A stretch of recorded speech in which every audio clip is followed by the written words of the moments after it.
ahead and call the meeting to order. Sorry for the delay. They had some issues with streaming, and they've got that back up and rolling. Clerk, go ahead and take a silent roll call. I believe we have for established form. So, no.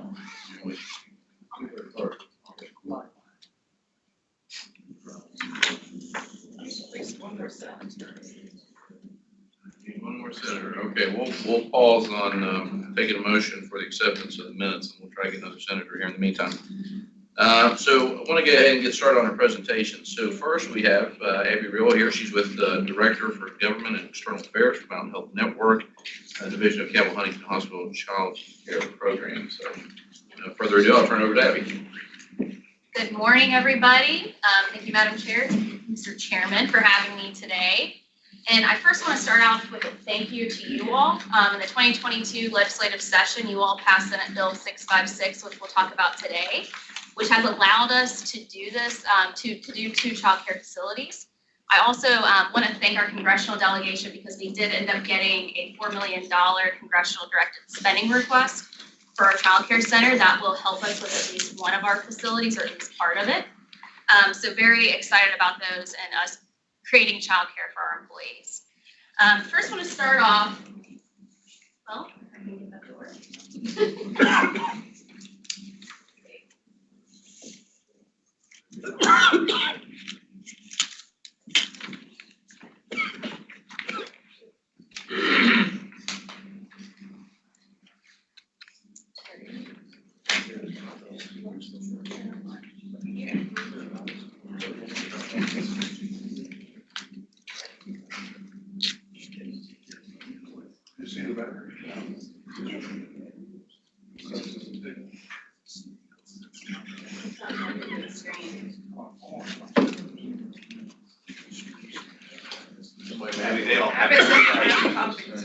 Everybody has copies? Okay, then we're good. So before COVID had hit, we did not have child care center, of course, and whenever COVID hit and the school shut down, we had a lot of nurses that were affected by child care centers shutting down, also schools in general. So we ended up setting up a temporary child care center at our St. Mary's School of Nursing. Those were only for ages 6 and up. So those were school-age kids. We actually had teachers that came in during the pandemic, height of the pandemic, to teach those kids through what was virtual teaching at that time. So with their classes, and we had about 50 spots for those students, and they were always filled. So that's where we kind of started with looking at childcare from a healthcare perspective for our employees. We ended up doing our annual employee survey that year in 2021, and it came back overwhelming the need for childcare. And so we ended up doing a more detailed survey, which was in January of 2022, a child care survey that we conducted not only at Mountain Health Network, so Cabell, St. Mary's, and also Hoops Family Children's Hospital, and then with our partners at Marshall Health and the School of Medicine. And so we did a survey, and out of that survey, we had over 1,400 participants. And we had 972 children indicated that needed placement that were all under the age of 5. Especially for 70% of it for the greatest need was children 6 weeks to 5 years old. So, or 6 weeks to 5 years. Most, of course, preferred closer to campus. So out of our child care facilities that we're now doing, one will be literally a block away from St. Mary's. The other, we weren't so lucky with Cabell being so close, but we are right down the road, about 2 minutes from Cabell Huntington Hospital. The West Virginia needs for child care centers here in West Virginia, over 64% of people in West Virginia live in what is considered a child care desert. We work on food as medicine and things like that, access to food, right? And we know what food deserts there are here in the state. And I'm glad to see the legislature looking at the child care deserts that we have here, because we probably have more of that than we do the food deserts. So 64% of those living in the rural areas are in a child care desert, compared to 51% in America. 78% of rural families live in areas without enough licensed child care providers, and 65% of mothers of young children participate in the labor workforce. Also statewide, there's approximately 68,000 children under the age of 6 who all have available parents in the household in the workforce. And also statewide, there's only one child care slot available for about every 3.27 children. And then on the national scale, and you've probably heard some of these numbers, especially being on health, is the retaining nurses and others, in the healthcare workforce, and looking at it from that healthcare perspective, where we are the #1 employer throughout the state, hospitals. Nationally, only about 1 in 10 workers have access to employer programs that cover some or all the costs of child care services. And about 1/3 of U.S. hospitals offer child care benefits, which is actually the most. So us hospitals around the country are actually offering the most in child care benefits for their employees. A recent study, there were 32% of nurses that surveyed that indicated they may leave their current position due to child care and lack of child care. We had that happen during the pandemic.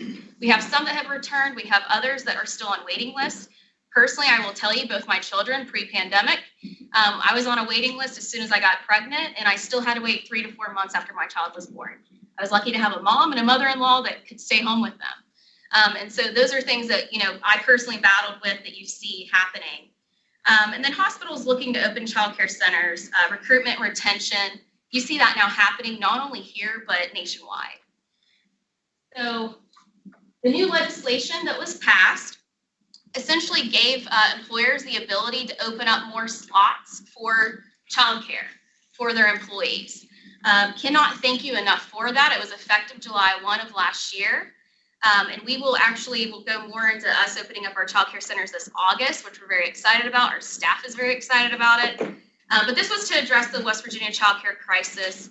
The one thing that I'll note, the credit is a 50% tax credit for us as a nonprofit. We will be selling that credit. And then also it's for not only the building, but also operations. And there's a recapture over 14 years. It did not include existing facilities. So W Medicine, other facilities that already had existing childcare centers, they weren't really able to do the facilities piece of that. Credits may be sold or transferred for the nonprofits as well. In this past session, you'll kind of see future and what we might see there. But for us, this is our Mountain Health Network Childcare Center facilities, cost operations. The capacity is going to be 475 children and infants. We're going to be creating over 80 jobs that will also have benefits and healthcare coverage, which is unique to childcare. Most childcare providers do not offer that. We have a targeted opening for both facilities, August 2023. The renovation for St. Mary's is actually, if you're from here, which some of you are, is the old Highland Baptist Church. And that is a $3.8 million renovation. The capacity there is going to be 175 children, and that's going to be from infant 6 weeks up to age 5. And then the Cabell Huntington Hospital location is actually going to be a leased location where we actually own the Highland Hospital, or the Highland building. So this will be a leased location, and if you heard from HADCO yesterday, that's actually who we're leasing from, which is the former InfoCision Center. Lease payment of $34,000 a month for approximately 16 years. The capacity there is going to be double what it is at St. Mary's, over 300, and plus we'll have after-school programming there too. The one thing I'll note is that we were looking to try to do sick care because you have nurses, you have doctors, and if your child's sick, and we have a lot of doctors that aren't originally from here, and so they might not have family members to take care of sick kids. So we were looking at building that capacity at Cabell Huntington Hospital's facility. But right now, we're trying to work with DHHR in the state on trying to figure out how do we get that approved. And there is no sick care in the state that we're aware of, and we're still kind of jumping through those hoops. That's something we may come back to you guys on. But that's something that we are trying to do. And then also just wanted to note that part of the lease is $1.2 million build out and $850,000 in fire and security upgrades. So our projected operating income is going to be $1.3 million for Cabell, $1.2 million for St. Mary's. The expenses are going to be $1.4 million and $1.3 million, but I want to note that this does not include maintenance or utility expenses. So we'll be operating without thinking about that at a net loss of $200,000. It will likely be more than that with utilities and maintenance. Also security, with school shootings and what we're seeing, we have decided we're going to be beefing up security at these facilities as well. And then we are actually doing a contract, and we actually have Heather Blake here with us today from Rich Kids Academy. So of course we run hospitals, we do not run childcare centers. So we are lucky to have Heather Blake, who is going to be running these two facilities for us. So here you'll see this is just a snippet of the wait list. So we actually, after we did our survey, We then put out registration to our employees at all facilities in Marshall Health and School of Medicine. And you'll see that we had all of our spots filled within 48 hours of releasing the survey. And we currently have a wait list. For St. Mary's, it's 171. And at Cabell, it is 293. And Rich Kids already has a Barbersville facility where 50 of our employees' kids currently go to. And they actually have 43 needs, but there's a wait list already from the community of 300. So you can see there's already a wait list. Here in Cabell County, just to give you an idea, we have 3,400 spots according to DHHR for childcare here. Mason County, which we have another facility, Pleasant Valley, who's looking at this as well, potentially in partnership with other employers in that community, they have about 450 spots available for childcare in only 2 facilities in that area. I do know that you have some large employers that are coming to the state in Mason County that are looking at childcare for their employees and will likely take advantage of the tax credit that you guys have done. So capital investment, and this is something that you have in your packets. I'm not going to read through this, but these are questions that we are providing to the tax department. The bill was effective July 1. We did not get a form from the tax department available until earlier this year. And so we're currently going through that tax form right now. Of course, we have some questions that we're working through with the tax department. We're appreciative of them for working with us through that. There's some confusion on the transfer and how that will look.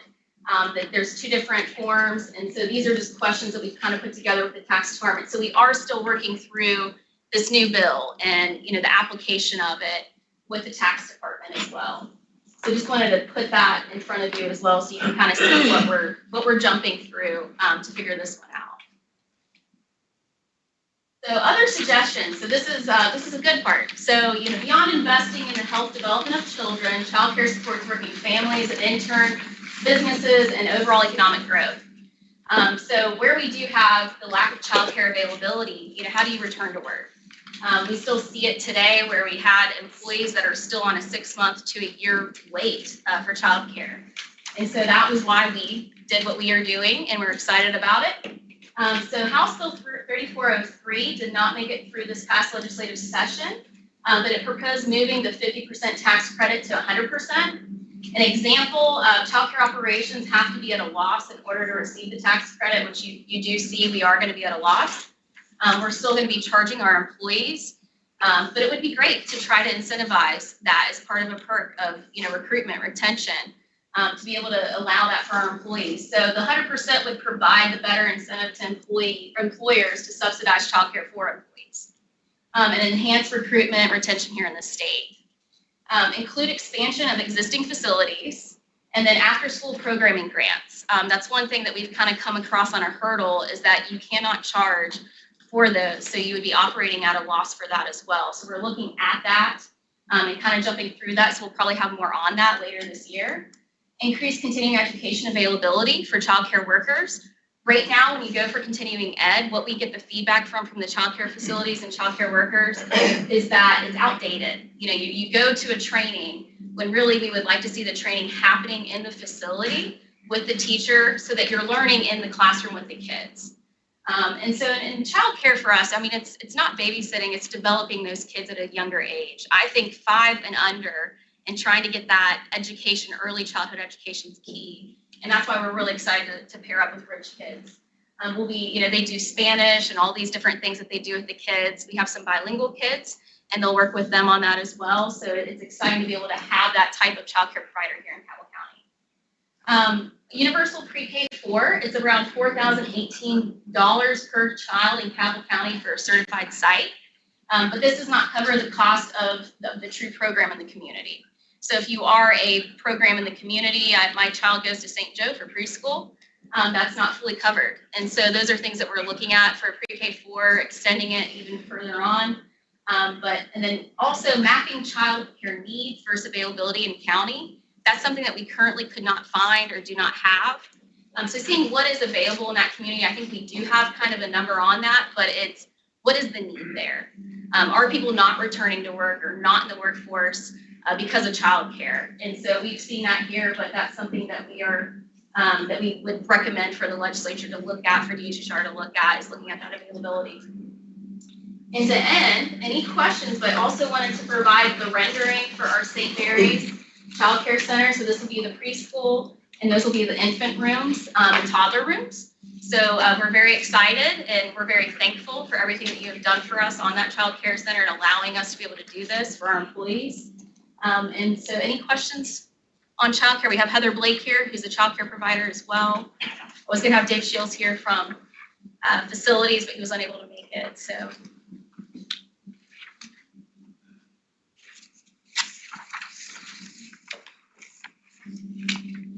Thank you. Wait. Oh, wait. Kelly? Thank you, Adam. I don't know if it's in here, but what percentage of families are subsidized? We would have a low amount. So we would have a low amount of that. Heather, do you have any? That because they're working at the hospital. I'm not sure what the overall is for the state, but my facility in Barbersville runs about 35 to 45% on subsidy.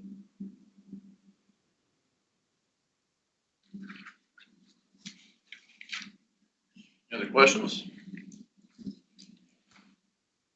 Good. Thank you. Thank you. That's vitally important. I can tell you from the hospital side, from the housekeeping all the way up to every position throughout the hospital, this is vitally important. So part of the process where we got constituents, where you got families sitting in the ER and they're waiting there 10, 12 hours, a lot of times it's, you can't get the rooms clean because there's just not enough housekeeping. There's not enough to take care of, or, for these people. So it's really a supply chain all the way up. So hopefully this act will help us a bunch. We do have a quorum now, so I'm going to backtrack just a little bit. I'm going to ask a motion by our co-chair for acceptance of the minutes from our April 18th meeting. Thank you. I move acceptance of the minutes from April 18th, 2023. So the question is on acceptance of the minutes from our April 18th meeting. All those in favor say aye. Aye. Opposed say no. Chair the ayes have it.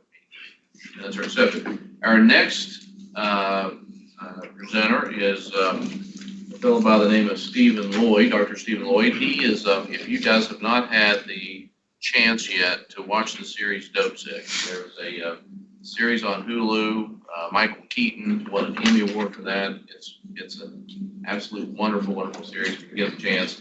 It outlines how the whole opioid epidemic, it'll make you sick at your stomach when you see how New Pharma did this to the country. And so, very factual. Well, the real life Michael Keaton, you don't have his Batman suit in, but Dr. Stephen Lloyd's with us. That's who the character was based on, and he's now a national speaker. I've got an opportunity to meet him actually at the White House in November, and he just does a wonderful job and really puts things in perspective. I think we could gain a lot from his insights. So without further ado, Dr. Lloyd. Thanks, Dr. Sure. Thank you all. Thanks for having me. I've never been to Huntington, West Virginia before, and I've loved it. Never been on the campus of Marshall, so I'm grateful to be able to be here today. But I'm grateful to be here today for more than the reason that it may look like. I'm here today because I had people step into my life 19 years ago and put me here. I was addicted to OxyContin and Xanax as a young doctor back in East Tennessee. Tom actually did his pulmonary training at East Tennessee State University, where I was. But back then, I got addicted to OxyContin in my last year of residency. I always struggled with alcohol growing up. I'm not sure I was an alcoholic, but I can tell you I certainly did not drink successfully. I had a history of childhood trauma. I was a victim of physical and sexual abuse growing up in Northeast Tennessee. I grew up in a little town called Jonesboro, just west of Bristol. And I had no idea that those things put me at risk for developing substance use disorder in my future. I was the first person in my family to go to college and graduate college, let alone med school and residency. None of that stuff was protective, although it helped me down the road. I had a president of my university, Dr. Paul Stanton, and I had a dean of my medical school, Dr. Ron Franks, who didn't fire me. They looked at me, they looked at my career to that point and felt like that I deserved a chance. And because of that and because of the role that I was in, I got a chance. And so that's what I'm going to outline for you today. I'm going to show you a potential opiate abatement model for the state of West Virginia. And the state of West Virginia is no stranger to the opioid epidemic. If you look at overdose deaths year over year, West Virginia is either at the top or near the top every single year. It's just a fact. And until we design a system of care to help our patients in the state of West Virginia who are struggling with this, we'll continue to get the same results. So I've got several goals here today. One is to show you that addiction is not a moral failure. It is a treatable condition. And the next goal is to show you that a system of care can greatly alleviate what we're facing in the state of West Virginia and across the Appalachians, and then really all across the country now. So just a tad bit more background. The opiate abatement money came out of cases filed against Purdue Pharma and the other pharmaceutical giants such as Johnson & Johnson, the distributors, and then a consultant group called McKinsey. And about $54 billion was gathered from those lawsuits. In those lawsuits, I was the expert witness. I was the leadoff hitter. So my job was to draw a line from the mispromotion of opioids to the current crisis with fentanyl that we face today. And so that's what I did. I played a role in this for a long time. I'm the current chair of the Opiate Abatement Council for the state of Tennessee. We're getting about $672 million. If you look at the money we're getting from the pharmacies, it'll be just less than $1 billion over 18 years. And I tell my folks all the time, I think it's our moral and ethical responsibility to honor those who've lost their lives from opioid addiction in the way that we spend this money. We need to spend it on things that work. We need to measure it so that we know that the money we are spending is working. If it's not, we need to switch it to programs that are. And we need to share data in between states so we can take best practices from West Virginia and Tennessee and Kentucky and Alabama and spread those across the country, because we've got a pretty good idea what some of them are, but I think we're going to learn more as we go forward. So with that said, I want to start out with a quick story to show you why this matters, because there's basically two systems of care that exist in the country right now. There's a system of care for people that have resources, and as a young doctor, I actually had some resources. And then there's a system of care that basically everybody else steps into. So this is my friend Brooke. When I got interested in addiction medicine, I'm an internist by training, but I got interested in addiction medicine as a result of my own addiction. And I wanted to learn everything I could about it. And so when I got out of treatment back in 2004, I threw myself into this field. I'm completely self-taught. I have not done a fellowship. All of my experience has been with seeing patients, going to trainings and learning everything I can about addiction medicine, because I used to think that addiction, it was your fault. You made that choice. That's why you wind up in jail, and you need to stay there until you learn your lesson and then get out. And unfortunately, I wish that worked. I wish jail worked. If it did, we wouldn't have an issue. Nobody go back to jail a second time, but it doesn't work. And I didn't understand that. I didn't understand the brain chemistry of addiction, and I certainly didn't understand the risk factors of genetics and trauma, that led people to addiction. Not excuses. It's just how we got here, right? Just like being overweight and not exercising leads to diabetes eventually. Same thing. So I got interested in the treatment of pregnant women. Why? Because nobody else was treating them. If you ever want to be an expert in something, do something nobody else is doing. Okay, and that's what I started doing. I started treating women who were pregnant and shooting heroin. Not a big competition for those type patients. And I'm going to tell you this. If you told me I had to go back in the hospital and be a hospitalist and I can't do what I do anymore, I'd quit medicine. This is the most fun I've ever had in medicine. I get to watch people's lives change on a daily basis. And this is one of them. Her name is Brooke. I got Brooke from Ohio. She's using IV fentanyl, heroin, and methamphetamine. If you look closely, you can pick out the methamphetamine, right? Right. So what happens, methamphetamine is basically made out of stuff you get at Lowe's or Home Depot, right? And it gets deposited underneath your skin. It itches. People pick at it. So it's pretty self-evident. So Brooke found out she was 8 weeks pregnant and she wanted to do something differently. She's living in Ohio. So she told her mom, I want to get help. So they Googled doctors that would take women who were pregnant, and my name popped up. And I met Brooke about 7 hours after this photo was taken. All right, sorry. Good thing about pregnant women is you can scare the heck out of insurance companies with them. And so I scared the heck out of the insurance companies with Brooke, and I got to keep her for a long time. I got her at 8 weeks pregnant. Here she is with her first formal photo of her and her child, Ava. Now I want you to look at the difference in her.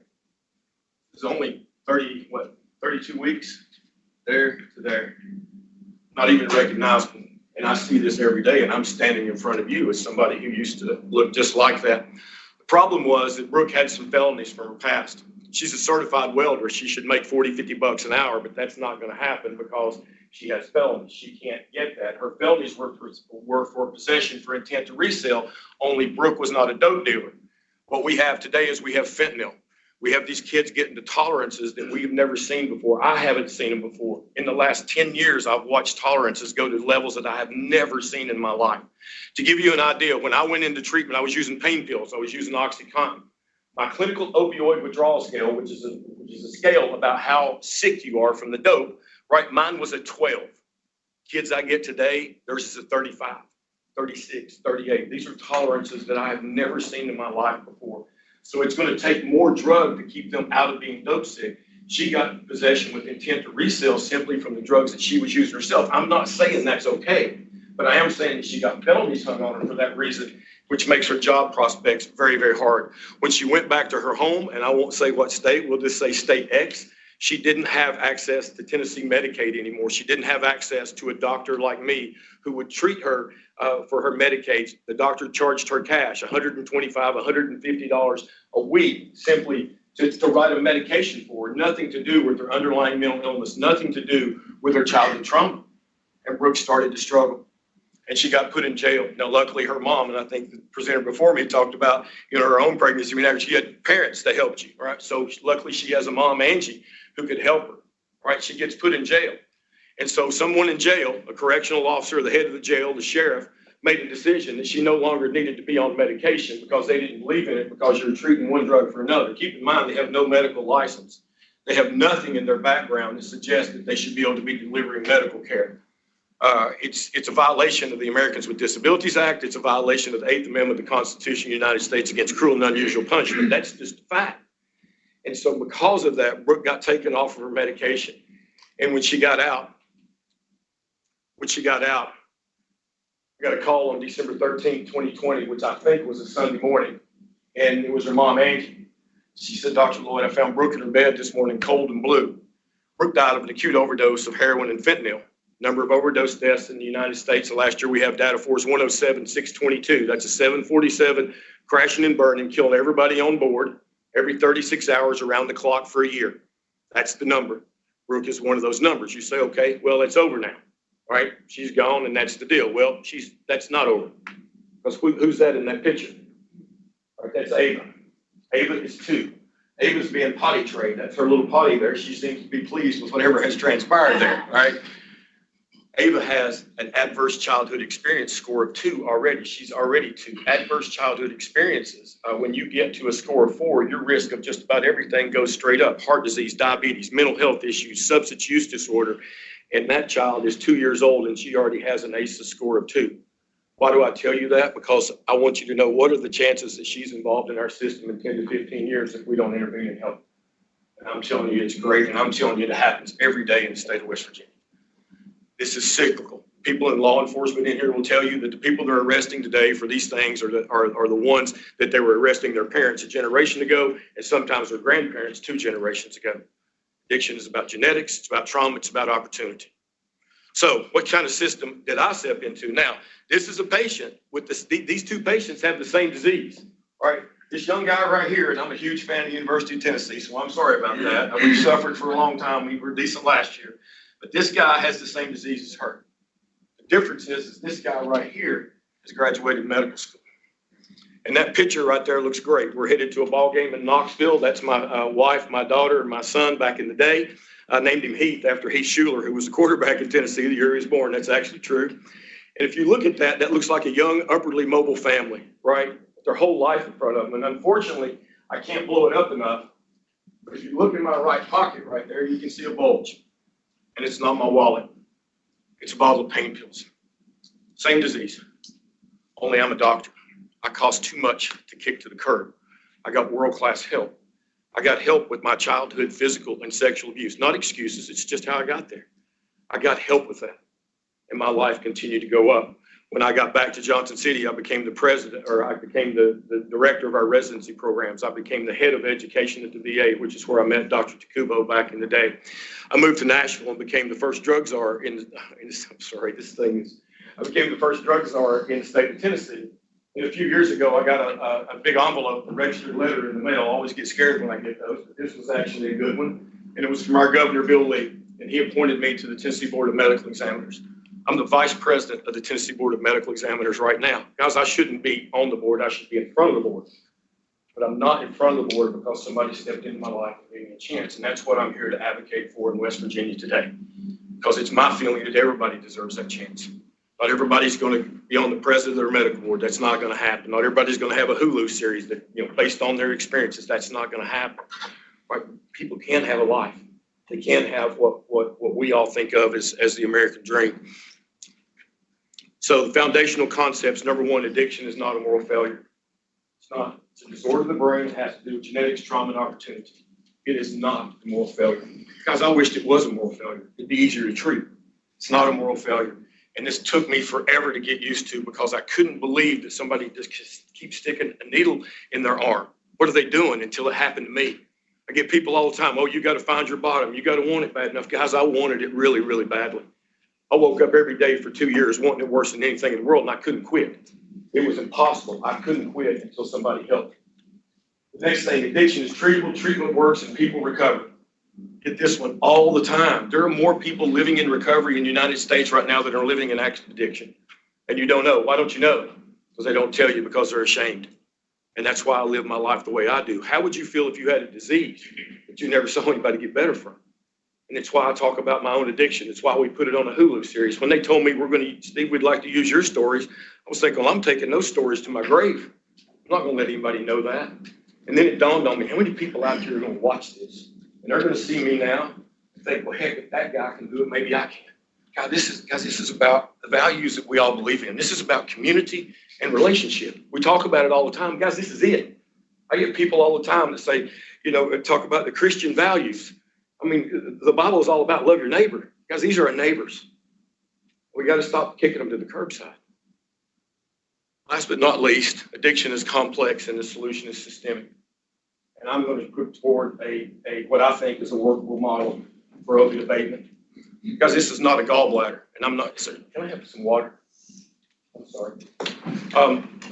This is not a diseased gallbladder, and I'm not knocking surgeons, and it's not easy to take a gallbladder out. If you got a sick gallbladder, you take the gallbladder out and you go about your business. This is not that. There is no one solution. I was in D.C. not long ago, and I actually testified, but thank you so much. I actually testified before a committee in Congress, the health committee. And they're talking about the border. Okay, I'm not a border politics guy. I don't understand the ins and outs of it. I got some ideas. It's not my field of expertise. But I can tell you this. You can bomb the whole country of Mexico. You can bomb every single bit of it. And there'll still be fentanyl coming in the United States. It will find a way. When there is a demand, there will be a supply. And so I don't get into that. I'm talking about decreasing demand, treating the people with addiction now to decrease the demand. Humans have been mood altering since God put us on the earth. That is a fact as well. And bombing Mexico, closing the border is not going to fix it, right? Do we need to do something? Maybe, right? But when it comes to this issue, it won't fix it. The thing we have to do is we have to address the demand. And so this is an idea for a recovery ecosystem. And what do I mean by ecosystem? I mean that no matter where you touch this system, if you have opioid use disorder, you get the help that's right for you. You come to me and you're sticking a needle in your arm and you're using heroin and I assess you and it turns out that your best treatment option is methadone based on your past. And I'm going to talk to you about methadone because some of the hair on the back of your all's neck went up when I said the word just a minute ago. We're going to talk about it. That may be your best treatment option. But if I as a treatment center don't believe in that and think I'm switching one drug for another and that's just as bad as the other stuff, and I do something else and then you go out and die, that's on me. You didn't get the help that you needed. You got the help that they provided. Because I'm talking about creating a system of care that no matter where you touch this system of care, you get the help that you need that's individualized. So where do people come in to the system? Criminal justice is huge. It's my focus because I still see patients. I took the day off from seeing patients to come see you all today. All right, I work in jails and prisons. We have a program in Jefferson County, Tennessee, which is just east of Sevierville, home of Dolly Parton, right?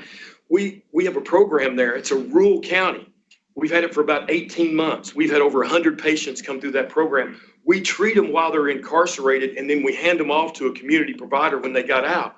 We've had 6 rearrests in the last 18 months. Recidivism rate in Tennessee is about 65 or 70%. We've had 6 rearrests. 5 of those were old charges. We've had no overdose deaths. Right? Guys, this is low-hanging fruit, and we can do this, and we can do it in the state of West Virginia for sure. Treatment providers, counselors, community support, self-directed, families. I'm driving today from Huntington, West Virginia to Raleigh, North Carolina, I'll get 2 phone calls from families today on my ride there, guarantee it, and don't know what to do because they can't figure out the system to get the help, their kid the help they need. And that's the way it is every single day of my life. So these are places that we get people from the outside. Now, what happens? In treatment, these are the things that we need to be doing. Number one, you've got to start to address trauma, right? You've got to address those childhood things that I talked about, and sometimes adult things, and underlying mental illness. Your life skills development, employment support, case management, peer recovery, stable housing, health, both physical and mental, and then educational support. This is what a comprehensive treatment center looks like, a treatment program looks like. And you all have a lot of that in the state of West Virginia right now. As a matter of fact, before I came in here, I roamed around downstairs to talk to the people at the tables just to see what they are. I had no idea. I mean, you've got multiple committees meeting here today. This particular organization is the West Virginia Collegiate Recovery Network. And they get money from the SOAR grant, state opioid response dollars, and they sponsor recovery programs here on the campus at Marshall University. And they provide safe alternatives to some of the college activities that take place that put people at risk of relapse in their drug or alcohol addiction. They offer scholarships to people coming into Marshall who have addictive disease. You have these things already in place now. How do we tie them together? How do you as a legislative body put a system in place that allows people to get what I'm talking about? Now, the outcome that we want is on the far right? That's what we want. We want a stable person that has social support, housing, transportation, and employment. This is a recovery ecosystem. So how do we get there?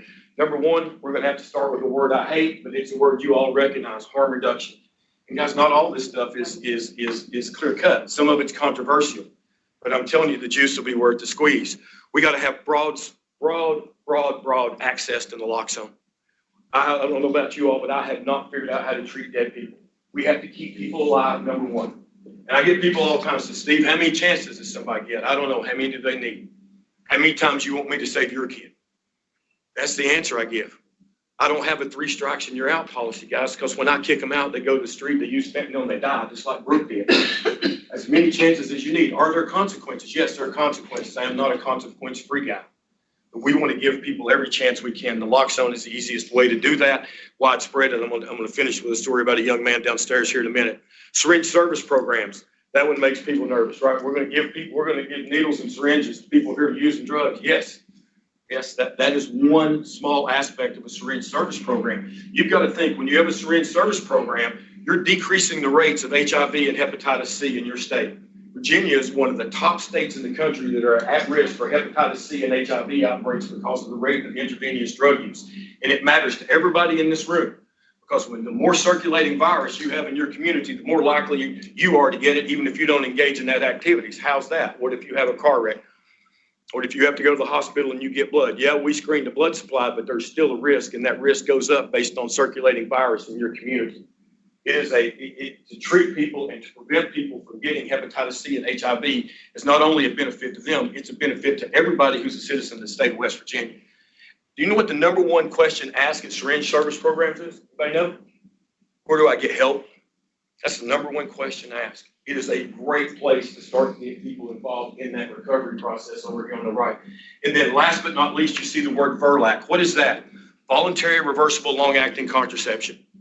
Okay, look at the rate of neonatal abstinence syndromes, babies that are born drug dependent in our state that we're standing in right now. Right? I know where West Virginia stands in that. The easiest way to attack that is widespread access to voluntary reversible long-acting contraception. Half the pregnancies in the United States are unintended. That's across the board. About 99% of pregnancies of people who are using drugs are unintended. If you want to decrease the rate of neonatal abstinence syndrome in this state, we need to make voluntary reversible long-acting contraception widely available. Next. Increased access to medications for treatment of opioid use disorder. Guys, if we put people on medication, we improve their mortality by 70%. What does that mean? That means that 70% of the people that would have died won't, right off the bat. Now that we've got them alive, now we've got a chance to help them into a treatment program and achieve long-term recovery. What am I talking about medications? There's 3. There's naltrexone, which is a shot in your rear end every 30 days. It is an opioid blocker. It is not controversial. It works well in the people it works well in. Number two, buprenorphine. You all know it as Suboxone. It has multiple formulations. My favorite one is one that goes in your belly called Sublocade. It lasts 30 days. It has almost no diversion potential, but you know it as Suboxone, and there's some other names for it as well. And then last but not least is methadone, and that's why I want to spend a tad bit of time here. 10 years ago, I went before a committee in Tennessee and Nashville and told them that methadone was on their way out the door. We had Suboxone, we had better treatment options. I really saw a bright future for people with opioid use disorder. And then something called fentanyl came on the scene. I didn't see fentanyl coming. I saw heroin coming. I knew what was going to happen there. As soon as we decreased access to pain pills, I knew what was going to happen. People don't just quit using drugs, they'll switch to heroin, and it's cheaper anyway. And it's exactly what happened. I did not see fentanyl. And here's the problem with fentanyl. Remember what I told you about the tolerances, right? My Cal score was a 12. These kids I'm seeing, their Cal score is 35 or 36. I can't control them with buprenorphine anymore, guys. We've got to be able to keep them alive. And every time I talk to people about methadone programs, they look at me and they say, oh, I don't like those. You know, you're switching one drug for another. I said, have you ever been to a methadone program? You ever been to a clinic? Nobody ever has. Go to a clinic, even a bad clinic. Go to a clinic, see who's in there. Go at 5:30 in the morning.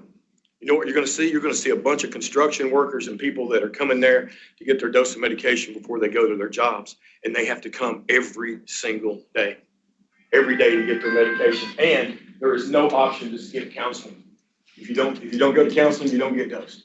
It is a very robust program, and we need increased access to it because we've got to figure out a way to keep these kids alive until we can get them in comprehensive treatment programs. And then the last but not least on the treatment side is expanding access services for neonatal abstinence withdrawal syndrome, right? And so the deal there is that when the baby gets out of the hospital and is going through withdrawals, that's not the end. That is the start of the rest of their life, the next 18 years. The environment that child grows up in is going to be way more important than any withdrawals they had when they were born. And that's where our job comes in. How do we create a system of care for that mother to give her what she needs so that baby is not brought up in the same environment that she was? So criminal justice, this one is low-hanging fruit, right? Low-hanging fruit. I don't know what Department of Corrections budget item looks like in the state of West Virginia. I bet it's high, and probably the only thing that's higher is probably education. That would be my guess. That's the way it is in my state. Look at how much money you're spending in DOC. What are you getting out of that? You're building more jails and more prisons and hiring more correctional officers. 75% of the people in there have substance use problem. Treat them. Treat them. Put the medication in jails. You'll stop it from being brought in. You'll stop having overdoses in jails. Give a warm handoff to a community provider to help them going forward in their recovery program. We'll have success. We'll have some failures, and we'll have some people that put egg on our face. We'll have some Willie Hortons. Hopefully it won't be that bad. But we will have people that fail, but we're going to have a lot of people that succeed and get their life back. And those warm handoffs are key. If we treat somebody in jail or prison and they get into a recovery program, we have to have a place that they can go to in the community. And the good thing about the criminal justice system is we got a little leverage, right? We got a little leverage. What's that leverage? A judge, because almost all of them are going to be on probation or parole. So we use that to keep them involved in the recovery program so we give them their best chance at long-term recovery. Your best chance at getting to 5 years in recovery is getting to 1 year in recovery. And your best chance at getting to 18 years is being 5 years in recovery. We can keep somebody in recovery for 5 years. Their chance of getting to 18 years is about 80%. About 80%. So we have to figure out a way to keep them involved in treatment programs. Housing. Because you can't go to work on physical, sexual, and emotional abuse as a child until you got a safe place to lay your head at night. And that's just the way it is. And the recovery housing industry in this state is wrought with fraud. They prey on people. They bring people in, they're desperate, they don't have a place to live, and so they charge them for this room, and then they slave labor them out during the day. I mean, it happens all over the state. It started in Florida, happens across all states in the United States. You actually have the West Virginia Alliance for Recovery Residencies here that certify these houses, that visit them every year and hold them to standards of care. We know the providers out there that are providing good care in the housing market with regards to people in recovery, and we need to support that. Enrich prevention strategies. We will not arrest our way out of this problem, and we will not treat our way out of this problem, but I will submit to you that we can prevent our way out of this problem. And we need programs that work. There are evidence-based programs out there, and I'm not talking about DARE. DARE was a great idea. A lot of really good people worked on it for a long time. It doesn't work. It actually increased drug use. We have to do things that are evidence-based, and we have to be willing to look at the data, which leads me to my next to last point, is we've got to support data collection and research. We need a way to measure this thing up front right now before we start pouring dollars into it. And then as we start pouring dollars into it, we need to follow the data, see what the outcomes are. And the things that are working, we need to spread, and we need to spread it to other states, and we need to look at what other states are doing, and those things are working. We need to bring those to West Virginia. And the things that aren't moving, we need to shift the funds. And the only way to do that is with a very risk data collection and research. And then last but not least, transparency and involvement of people with lived experience.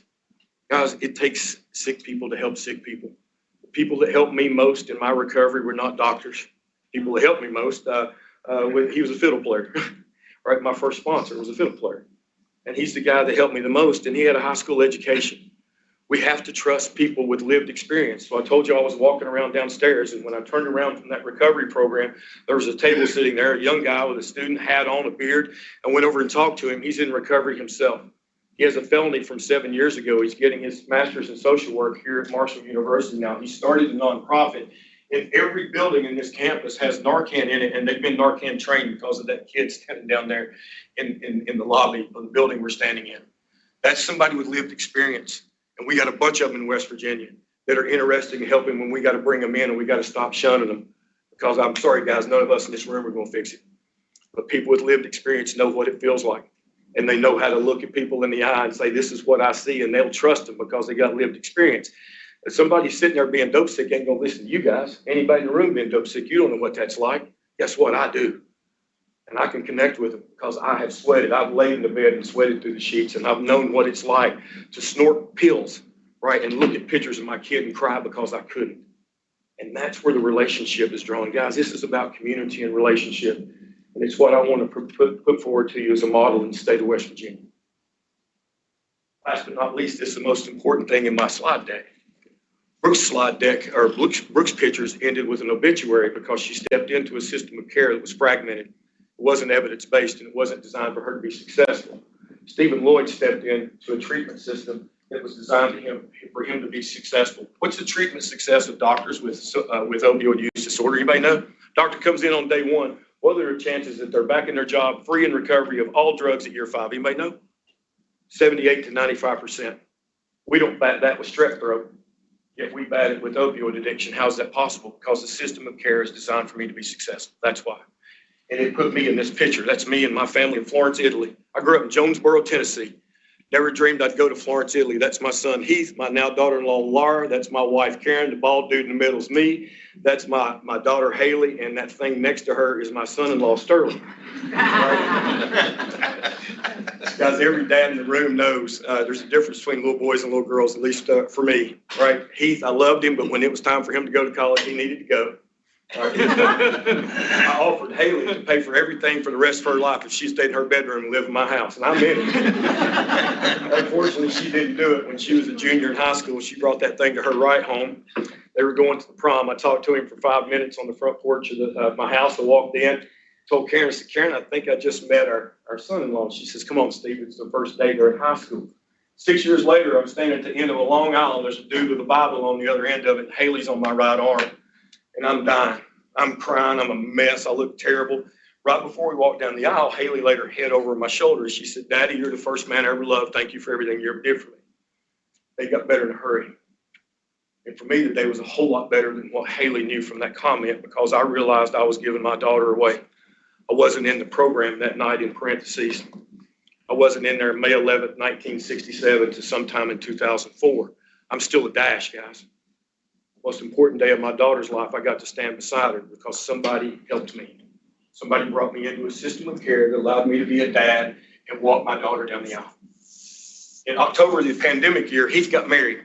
In April, he was engaged. We were all living in my house. The governor had locked us down. We couldn't get out. He came down to dinner one night and he said, hey, Pops, would you be the best man at my wedding? My son played college baseball. He's got 100 buddies. He asked me to be the best man at his wedding. The reason I have this slide up here, guys, is that this is what we want for the young families of West Virginia. We want to put a system of care together that puts them in that picture for them. It may not be in Florence, Italy. Mine happened to be. I got lucky. We want to put a system of care in that allows that to happen. Is it going to happen for all of them? Nope. People still going to die of drug overdoses in our state? Yep, it'll happen. but we'll give more of them a shot at this if we take a comprehensive approach and we put aside some of the old biases we have about addiction. With that said, I'm done. Thank you.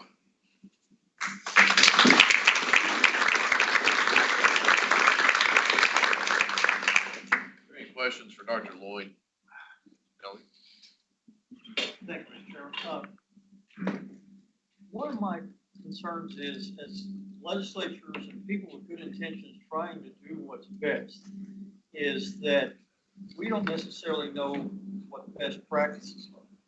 And at every level, from the federal level down to the local level, people are trying to write rules, regulations, and things with a tremendous variety of understanding of the issue.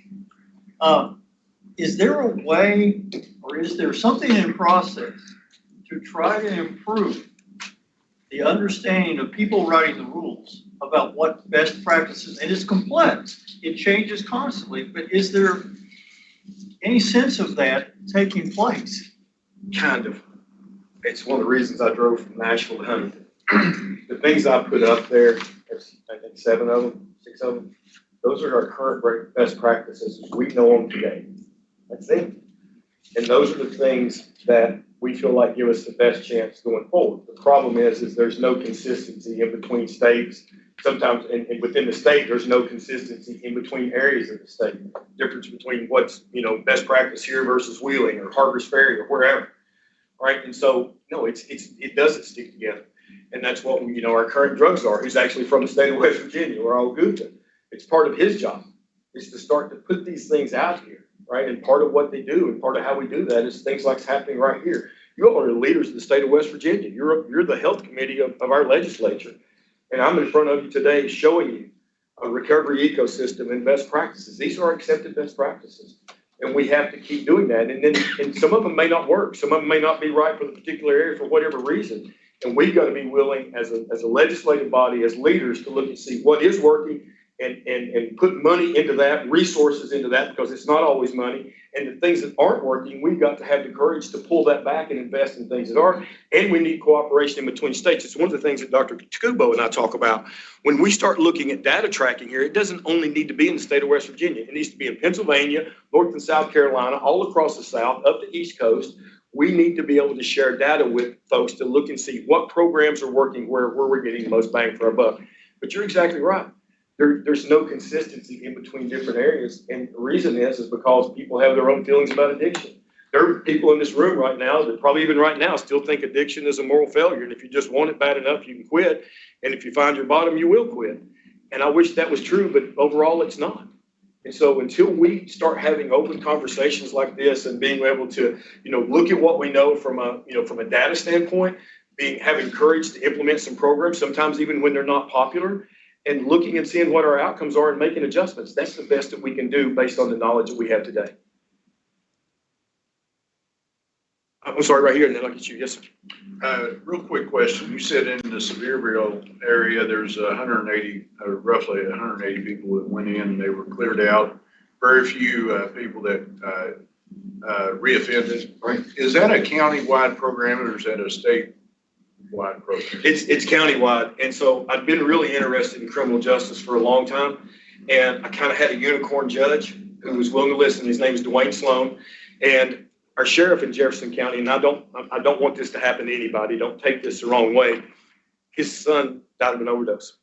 And so I had 2 people, really key people, because you all know this, the most powerful person in the state of West Virginia is not the governor or anybody in this legislature, it's the sheriff, right? The sheriff answers to the voters only. So I had the sheriff and I had a judge. And so that's what we needed to get started. So it's only that county, but we're now spreading it to other counties, but you got to have a sheriff and you got to have a judge. And I think that's somewhere that legislators could act. I think legislators could make these things across all counties, because I can tell you what's going to come out of DOJ at some point. And these are the feds, and it's already happening. But at some point, you're going to have to do this. If you get sued right now, so say I'm on Suboxone and I'm living in Wheeling, right? And I go into the jail and you stop my medication and I sue you, I'm going to win. I'm going to win. I can promise you that. And so, but it's also the right thing to do. I don't want to get people on board with lawsuits. That's what I'm talking about. The right thing to do is give somebody treatment, help them, and then transition them into the community. And so that's what we've done in Jefferson County, but it is local, but it is now spreading across the state. And the thing I told you about is that we've got leverage. Because when people in the criminal justice system, they can't just run off back into their lives. We have leverage. They have appointments that they have to come before the judge. And we can actually use that to our advantages. And I get beat up from the other side of this from folks that people say, well, you can't incarcerate somebody and get them into recovery. I beg to differ. Because when we have leverage, we can hold somebody in a treatment program. And guys, this is about your brain waking up. When you're using drugs, you lose access to the frontal lobe of your brain. Frontal lobe of your brain is responsible for insight, judgment, and empathy. It takes about 90 days for it to start coming back online. It takes 2 years for it to come fully back online. The longer we can hold somebody in the treatment process, the better chance we give them at brain recovery and being able to do things where they have insight, judgment, and empathy. It gives them a better shot at recovery. So we absolutely must take advantages of the things that we already have in place. Thank you, sir. Yes, sir. Thank you. Thank you, Mr. Chairman. And first of all, welcome to Huntington, because a long time ago, I did gastroenterology at ETSU. And Bill Rowe, who I'm sure you know, was probably my political mentor. He went on to Congress. But one of the things that I'm curious about is what the state of Tennessee has done in regards to expungement. Because we've done several things, but I'd like to see what you all have done. First things first, Bill Rowe delivered that one. Really, right off the bat, yeah. That was one of his last ones before he got to be a congressman. That's not a question that I can answer. When I go before the legislatures and I go before them a lot, it's for this. So I don't know what they've done around expungement. I can tell you this, but I think it is a great area to implement something called contingency management. Y'all know what contingency management is? It's a series of little rewards that you give somebody along the pathway until they get the big reward. So in addiction, the big reward is what? Job, family, money to buy Christmas presents. That stuff doesn't come on day one. So giving somebody little rewards as they get closer to that, it triggers the same reward pathways in your brain that gives you a little dopamine hit. It's why people gamble on college football games. Okay. So little rewards along the way is called contingency management. And people who are in contingency management programs have been shown to stay in treatment longer and have better outcomes. So when you start looking at things like expungement, or more importantly, fines, what I didn't realize is if you get in trouble and you got a misdemeanor and you get 1129, everything's suspended, that probation doesn't end at 1129 if you still got fines. 7 years later, you can still be paying those fines, or you hadn't got them paid at all, and you get pulled over for improper lane change, and you hadn't paid those fines. Guess what? You're going back to jail. It's a tremendous waste of money, right? I mean, it happens every day, all day long. So why not, as people start going through this process and they hit milestones, start to have a little bit of forgiveness along the way to give them incentive to move forward? And I think that those are things that we can look at that are innovative, that have a chance of working. So I'm sorry I can't answer a question about expungement. It's not my area of expertise. No, I assume you live in Washington or Sullivan counties. But I'd be curious, the other thing to know is what you've done up in northeastern corner of the state in regards to drug courts. Because we've been pretty active here with specialty courts. Yes. Juvenile courts, veteran drug courts. Right. We've really done a lot. And family drug court. So I'd really be curious to know what you've done up there in the northeast corner in regards to that. So I grew up in Washington County and lived the first 45 years of my life until I moved to Wilson County in Nashville. So I'm very familiar with the area. We have the same courts that you all do. We have drug recovery courts. We have veterans courts. We have now safe baby courts, where we're trying to help mom, right, and replace babies back into homes that they've been taken out of. And they're very, very effective. Northeast Tennessee has been leaders. We've got some great judges up there, Stacey Street being one of the big ones right now. And they've actually taken money from one of the lawsuits, a Baby Doe lawsuit that they got money from, and built a treatment facility in Northeast Tennessee to help our people who are incarcerated as an alternative to incarceration. So they've been very active. We've had great success with it. Now, here's the problem. Drug courts have a limited number of people that they can bring in them. Right, you all know that. I mean, it's labor intensive. It's a good thing, but you're going to have limited number of spots. Here's what Dwayne Sloan came up with, the judge I was telling you about. He says, I'm a judge. I set the conditions of probation. He does. Judge can tell you to wear red socks on Tuesday. If you don't wear red socks on Tuesday, you're in violation. So I set the conditions of probation. Most of the people that come before me, no matter what their crime are, it's some way involved with drugs or alcohol. What is it, 70%, somewhere in there? So even if they're in there for theft or domestic violence, he sets the criteria for probation. And so what he's decided to do was, well, I'm going to start making these people get an assessment. If they need treatment, I'm going to set them up with treatment, and then we're going to hold them accountable in a recovery program outside of his drug court. He did it for his general docket. And we turned that into something called 10 Rocks, and now it's been adopted all the way across the state of Tennessee. What do you need to do it? You need to educate your entire court, your judge, you need the DA, the public defender, and anybody who touches those patients. And guys, this will work, and it doesn't cost, you don't have, I mean, the only thing it'll cost you is a criminal justice liaison in each court that coordinates care in your community with your local treatment providers. And you can get a criminal justice liaison, benefits and everything for $80,000. And look at your return on investment. So that's a way to extend what you're doing now, because I actually did look at West Virginia before I came up here. And you guys have done a great job with recovery courts and specialty courts, but it's only touching a small part of your population. What's DOC look like? What do your prisons in West Virginia look like? Right? And a lot of those people in there, and I'm not saying they don't need to be, I'm not a consequence-free guy. If you break the law, you go to jail, okay? However, a lot of them are in there for nonviolent drug offenses, or they committed a crime as a result of their own addiction, right? And so my plea would be, let's look at trying to provide them treatment and prevent them from coming back in. And that's the reason for the recovery ecosystem. Yes, ma'am. Thank you. I'm glad you brought up methadone, because we did have a bill about that last year where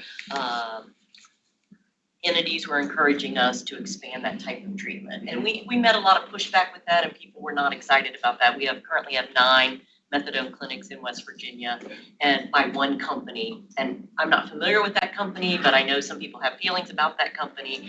What are your thoughts on that? I'm getting nervous of the room I'm in, I can tell you that. Is anybody in here affiliated with that company? Sitting around the edge. I hate for-profit methadone places. I just do. And there's some good ones. But it's got to be about patient care, and that's got to be what drives this. We are Marshall University. You got a med school here. You got multiple med schools in the state of West Virginia. In East Tennessee, what we did was we partnered the hospital system, Mountain States Health Alliance, with how Tom and I do it, it's Valley Health now, with East Tennessee State University for a nonprofit clinic in Gray, Tennessee. And the idea is the money made off the clinic will go back to feed research to help people with addictive disease. And it's run by the 2 big organizations in the Tri-Cities. One is the hospital system, the next is the university. I have a methadone clinic myself in Cocke County, Tennessee, and the whole reason it's there is because Judge Sloan wanted an option for our patients that needed methadone. And so I built a clinic. And guys, I didn't know the first thing about methadone. I'd see a patient, I'd be back there reading, put it up and see the patient and say, I need to go use the bathroom, go back in there and read some more. Methadone is a complicated drug. It is very complicated. It has 1,000 drug interactions. Okay, it is very difficult to get somebody on the proper dose because you can't just give them the maximum dose the first day, you'll kill them. It is a very complicated drug. It requires intensity. And some of the things I see with some of these places around, particularly to own multiples of them, they're funded by private equity guys. Right, and so it's about, the outcome is about how much how much money your clinic makes. It's not based on patient outcomes. And I think whenever we do that we're on dangerous grounds. That's my personal feeling. And I'm not telling you all of them are bad. So the first thing I would look at would be, do we need access to methadone in the state of West Virginia? Guys, I promise you do. As bad as you may hate it, as bad as I just told you the drug can be, you're absolutely going to need it. And you're going to need it more going forward as the fentanyl analogs get more and more powerful. If you don't, you're going to watch your overdose deaths continue to climb. And I know you're already seeing that. And so that's the reason that you need them. The other, so what can we do around that? They're already highly regulated, but the people that are involved with treatment of the patients have got to be in there to help the patients get to where they need to be. Right, and when you've got private equity investment, that always makes me a little squirrely, right? And it may be what we have to do sometimes, but I can promise you that you need the clinics in the state of West Virginia. I would love to see cooperation between hospital systems and medical schools or teaching institutions in order to do it, because it's more than the drug. I'm sorry, I keep using you because you and I got a similar hairstyle. So you sorry about that. You come in and I give you this medication and you don't stick a needle in your arm. Is that a good thing? A really good thing, right? I decrease your chances of all kinds of diseases. I decrease your chances of dying of an overdose. But you're going back home to an abusive environment where you're sleeping on the street. chances of getting better are still pretty low. So I think that there's a higher duty there with regards to clinics and helping people with more than just giving them medication. And I think the way that you do that is get academic institutions and hospital systems involved. And I am a proponent of methadone. And guys, I can't wait till we have something better comes along to replace it. Yes, sir. I'll follow up on it, and it's probably maybe the elephant in the room is about the moral side of things. There's not a moral failure associated with it. And I'm not convinced of that. So I'm going to ask that question. So, I mean, the fact that we're talking about incarceration, the same sentence with addiction, indicates a moral failure associated with drug abuse. Right. So if you're asking a taxpayer to continually take money they've earned out of their checks to go fund this system, put a methadone clinic in their community, or to provide systems that allow the addiction to continue for a while, how do you tell the West Virginia public to take those tax dollars out of their pocket for a consequence that somebody chose to do something that harmed somebody along the way? So one of these days I need to come back and we need to do the full deal on addiction. I appreciate your honesty, first of all, and I get that. And so at first it is a choice. The first time you pick up, it is a choice. And I will agree with that. But what happens in the pathways in your brain, you get to a point of use where your use goes from impulsive, I want to use, to compulsive, I have to use or I'm going to die. And that all has to do with brain chemistry, the limbic system and its relationship to the frontal lobe. And I promise you I can make that make sense in about 45 minutes. I just don't have time right now. So when I say that it's not a moral failure, the ongoing addiction is not a moral failure, and you and I agree to disagree about that, because the consequences of addiction are illegal. We have laws against that, and the laws that protect the public. And I agree with all of those. And if you break them, whether or not you've got addiction, there are consequences. And I agree with that. But with that said, I know that your chances of going back out into the environment, back out into the world, and not recreating those same things without treatment are almost zero. Almost zero. And somebody overdoses and won't stop them from using again. And you and I can't make sense of that. I think if I drank that, whatever's in your cup, and I fell over and I overdosed with whatever's in that cup, and you brought me back to life, I said, I'm not drinking out of that cup anymore. A person with addiction won't think about that for a second. Why? Because they don't have access to the frontal lobe of their brain. The frontal lobe of their brain gives them insight, judgment, and empathy. They're driven solely by the pleasure center of their brain, so they'll do the exact same thing the day after, or sometimes the same day. And that's what you have to start to understand. Now, selling it to the citizens of the state of West Virginia, you're already spending the money anyway. You're spending it in DOC, you're spending it in CPS, you're spending it in other places. We're talking about, taking the money that we're already spending in a lot of cases, in this case, money that kind of fell out of the sky with opiate abatement, and putting it into treatment programs and give people a chance going forward, so that maybe they won't commit these crimes, so maybe they won't have their children taken from them, and so maybe they will get into the workforce and provide tax dollars for the citizens of the state of West Virginia. That's the way I go about it. If you've got the data that you talked about, that's an easier sell Yeah. than what we currently have before us, because right now we spread money everywhere and get no results. Yeah. So in the results that we do, can I say no? I mean, there's people who are getting some results, Right. but it's a fraction of the population that actually makes a difference that's demonstrable that you can see and feel. And that's what I'm talking about. And so until we get to something where we say, yeah, we're gonna put this money in and we can see a result from it, then it's a very difficult sell. It is, I agree, so I can't go back on my slides, but that's the reason down in the corner I had robust data collection. Because I think if we invested money, we'll just pick the one with the most pushback, we're going to invest in a methadone program. We want to know what these measures are that we're looking to impact when we get started. We invest in the program, now we want to follow that program to see if we're making an impact on that data. And then if we are, then I think you can sell that. And if we don't, then we need to do something else. So I would love to come back at some point and teach you about addiction. I'm more than willing to, but I get that. I felt the same way until I started working in it. And then when it happened to me, because there's a scene in Dope Sick where the Keaton character buys drugs from a patient at night, and then he goes home and he crushes it and he snorts it and he looks at a picture of his wife. That happened in my life. That exact same scene happened. It was me. I did that. And the people on the street were high school buddies of mine that called me later and said, "Hey, Steve, we saw you down here," right? They're trying to warn me. But I used to look at pictures of my kids every morning, just like the Keaton character did at Dope Sick, and cry and want to quit. I couldn't. I wanted to more than anything in the world. And I'm so glad I get to live like this today. And it didn't have anything to do with being a moral failure. It had everything to do with the area of my brain that was captured by the drug and the lack of access to a frontal lobe. And when those things are healed, I'm standing in front of you today. If it's a moral failure, that's not gonna happen. Yes, ma'am. Thank you so much for being here. I wanted to ask about your comment about decreasing demand Yes. and enriching the prevention strategies with evidence-based programs. Could you speak to those for just a Yeah. moment? Yeah, we've got a program in Nashville, down near the fairgrounds, West Nashville. It has the second highest incarceration rate of any zip code in the United States. It's in Nashville, Tennessee. And their elementary school there, which is a metro public school, is called Fall Hamilton Elementary, and it is a trauma-informed school. So every teacher, right down to custodial staff, is trained in trauma, and they have one person that directs it, and she makes about $55,000 a year. And she trains all of the staff on it. So when these kids are coming in, most of them are being raised by their grandparents because their parents are in jail or incarcerated. Almost all of it's secondary to substance use disorder. Instead of the traditional put you in the corner in school suspension, they're redirecting these kids and addressing the underlying trauma. That's what I'm talking about. Now, here's the problem with that. When are we going to see results from that? 10 years from now, right? 12 years from now. We want something that we can show in a 2 or 4 year election cycle. Right? I mean, it's the truth.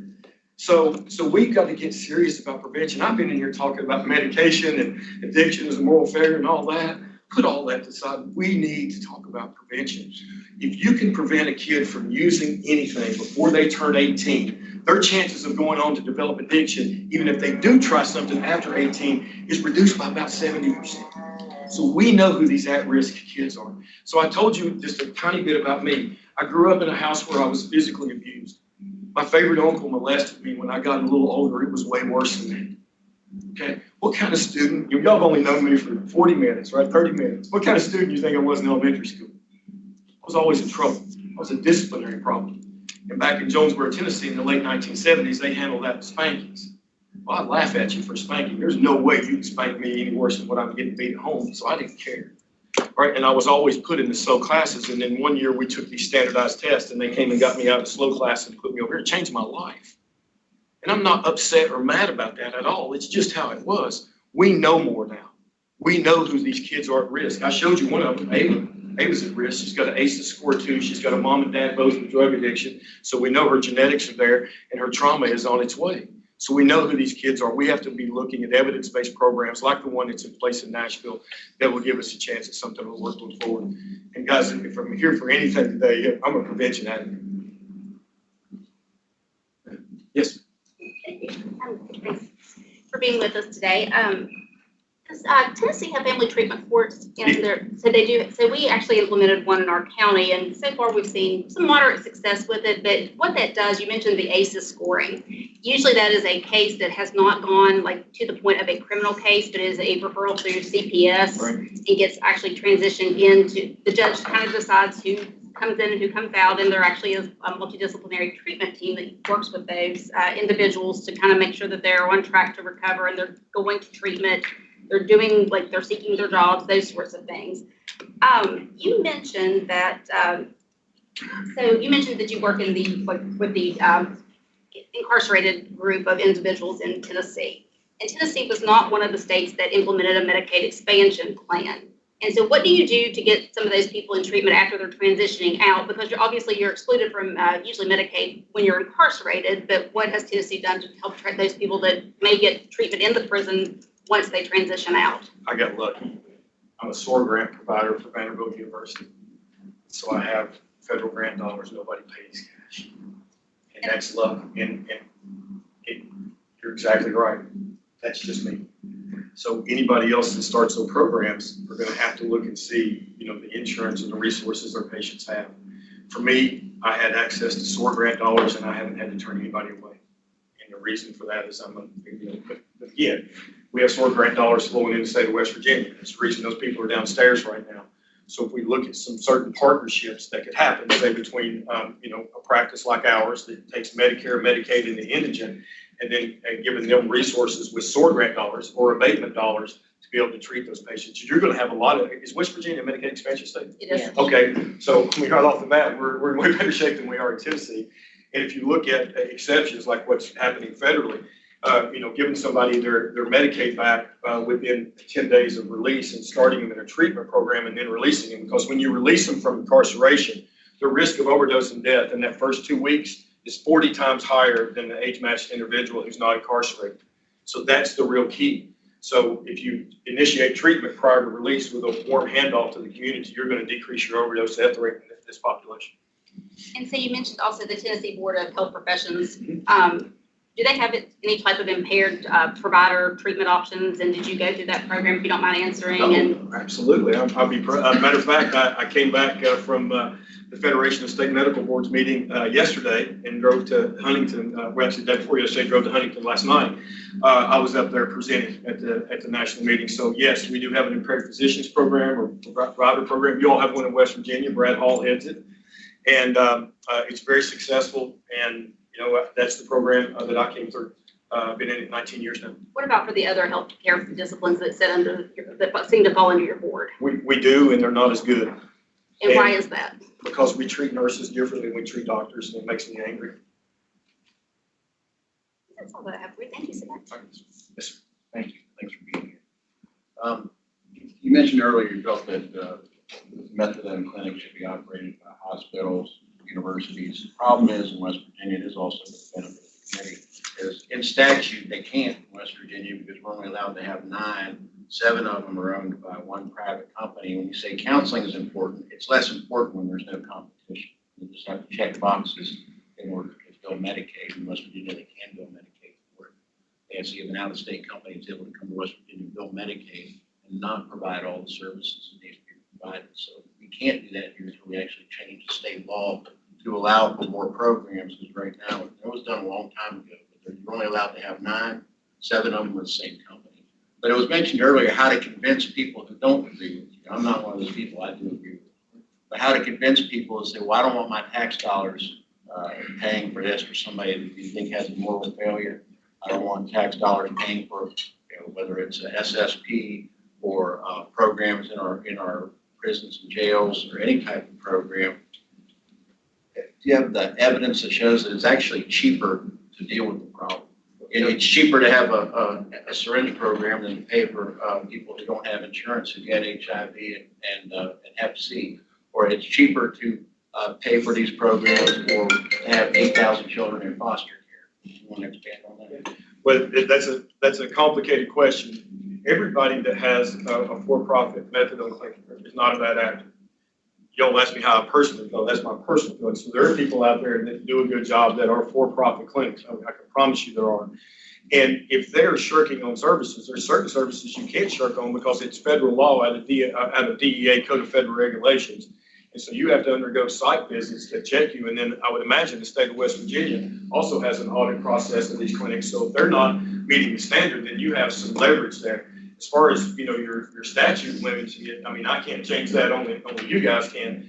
But the mountains of data out there around syringe service programs, around methadone clinics, and what happens to crime in the area when a clinic comes in, even if it's a bad clinic, or what I consider to be a clinic that I'd like to see do better. I don't want to say bad clinic that has room for improvement. All of those things go down. Crime goes down, diversion goes down because treatment's available. And there's plenty of data that shows that it's definitely a cost benefit. Virginia, the state of Virginia is getting ready to put Sublocade in the state penitentiary system. Y'all know how much Sublocade costs? You may know. It's an injection that goes in your belly. It's buprenorphine. It lasts 30 days. It's about $1,600 an injection. And they're actually going to put that in their state penitentiary system because it's actually a financial benefit to do so, even paying $1,600 a dose for it. So that data is out there, and you have plenty of organizations here in West Virginia that can provide that data for you and show you what it is. And I know they exist. I've met them here over the past few days. Show that actually paying for these services saves money. It does save money. And, I get back to the question around, how do you convince other West Virginians? I go back to, the opposite of addiction is not recovery. The opposite of addiction is community and relationship.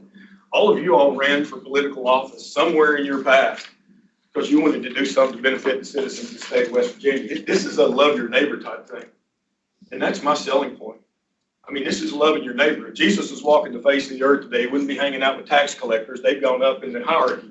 I think Jesus would be hanging out with the people that are suffering from addiction. Those are the people that are most needy and the most desperate. And my Sunday school teacher showed me that. So that's my personal feelings. This is about community and relationship and loving your neighbor. Say it is a moral failure. Or it is a moral failure. Okay, it is. What can we do to help you that maybe get you from where you are to somewhere you want to be? And to me, that's a community and relationship thing, and I think that plays into it. Yes, sir. In the communities where you're doing this at, how is it perceived in the community? Oh, when we first went to Cocke County, and Cocke County is the second poorest county in the state of Tennessee, which is where my clinic is, didn't want it, right? I mean, didn't want it there. There were pushback. But before I went, I went to the sheriff, I went to the county mayor, I went to the city mayor, and built support for it. And matter of fact, the sheriff's department brings patients back and forth to our clinic every day. I'm getting ready to have a mobile unit so I can save them an officer. But it's been very well received once it's up and going. We have in our minds that we're going to bring a bunch of drug addicts into this city in West Virginia. Well, I got news for you. They're already there, right? We're talking about treating them. And so it's been received that the clinic I told you about, that's a cooperation between Mountain States Health Alliance and East Tennessee State, there was all kinds of pushback from it. They even formed a committee, Citizens to Maintain Gray, right? And they didn't want the clinic there, but the clinic's been open now for about 5 years and there's no issues. They actually have a board with a couple of community members on it to oversee the operations of the clinic. There's some things innovatively that can be done. These folks are in your communities right now. They're dying of drug overdoses. They're operating, they're laying in your jails. They're sucking tax dollars as we speak. Would you agree they should be in more than, these kind of programs should be in more than 1 or 2 out of 55 counties? They should be in more than 1 or 2 counties? I think they should be just about everywhere we can put them. Because one of the big problems when you're dealing with addiction, and it's what we talked about earlier, a lot of times you've lost your driver's license, right? And rightfully so for whatever that you've done. So the further you have to go to a clinic or somewhere to get help, I mean, it's going to be an issue. So transportation is an issue. So we would like it, we would like them strategically placed in places that people can get to them. And West Virginia is a really rural state. And so, yeah, you need more than you have. All right, Lord, we're gonna have to catch y'all. We got another committee coming in, and so, we'll be available. Anything you all need. I appreciate the time, by the way. He'll Thank be you. around, but, thank you again for everything, and for coming in today. And sorry for running over, but, we got started late. Thank you.